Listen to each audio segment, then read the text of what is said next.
મહેસાણામાં વેપારી એસોસિએશનના પૂર્વ પ્રમુખનું નિવેદન સામે આવ્યું છે। મહેસાણાથી આ સમાચાર મળી રહ્યા છે। વેપારી એસોસિએશનના પૂર્વ પ્રમુખનું નિવેદન સામે આવ્યું।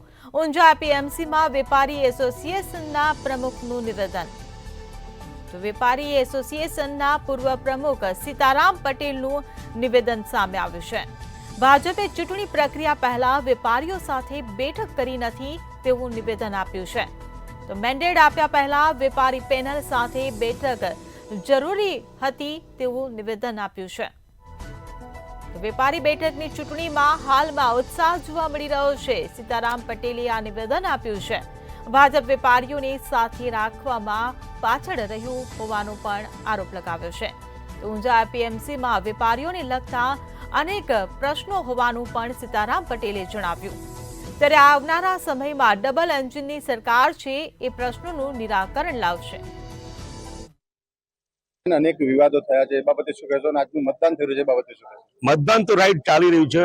વેપારી 16 વેપારી ઉભા છે, એમાં વેપારીઓ પ્રત્યે કોણ કેટલા કામ આગળ કર્યા છે એ પ્રમાણે વોટિંગ થવાનું છે।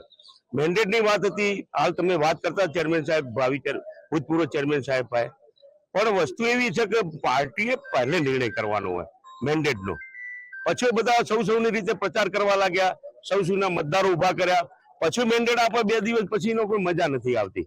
બાકી આખું ગામ સમરસ છે, ભાજપ તરફી જ છે, પણ છતાંય આ વેપારીઓની ચૂંટણી છે। કયો વેપારી આગળ ભવિષ્યમાં શું કામ કરશે, કેવું કામ કર્યું છે એ પ્રમાણે નિર્ણય લેવા છે અહીંયા વોટિંગનો। ચૂંટણીમાં જે છે મેન્ડેટ આપવામાં ભૂલ થયું માનો છો? આ મેન્ડેટ આપવામાં બિલકુલ ભૂલ થઈ નથી, પણ મેન્ડેટ જે પહેલા આપવાના હતા, ચૂંટણીની જે પ્રક્રિયા સ્ટાર્ટ થઈ એ પ્રમાણે મેન્ડેટ કરવાના હતા। પછી 16 ઉમેદવારો ફોર્મ ભર્યો, 16 બિચારા પ્રચાર કરવા માંડ્યા, અને પછી છેલ્લા 2 દિવસ મેન્ડેટ આપે એનું શું અર્થ યાર? પછી આમ તો પહેલાથી મેન્ડેટ આપે તો બીજા આટલા 16 ઉમેદવાર ના હોત, 7-8 જ ઉમેદવાર હોત, તો ચૂંટણી પ્રક્રિયા સહેલી થઈ જોત ભારતીય જનતા પાર્ટી તરફી। પણ આ મેન્ડેટ આપવામાં થોડી લેટ થયા છે, એ 100%ની વાત સાચી છે। અને એ રીતે પહેલા ભારતીય જનતા આપણે બધા આગેવાનો બેઠક કરવી પડે, એમાં ભારતીય જનતા આગેવાનો 3 ગ્રુપ અહીંયા ચાલતા હોય એ બધાને જાહેરમાં ખબર છે, બધાને ભેગા કરી પછી મેન્ડેટની પ્રક્રિયા કરવી પડે।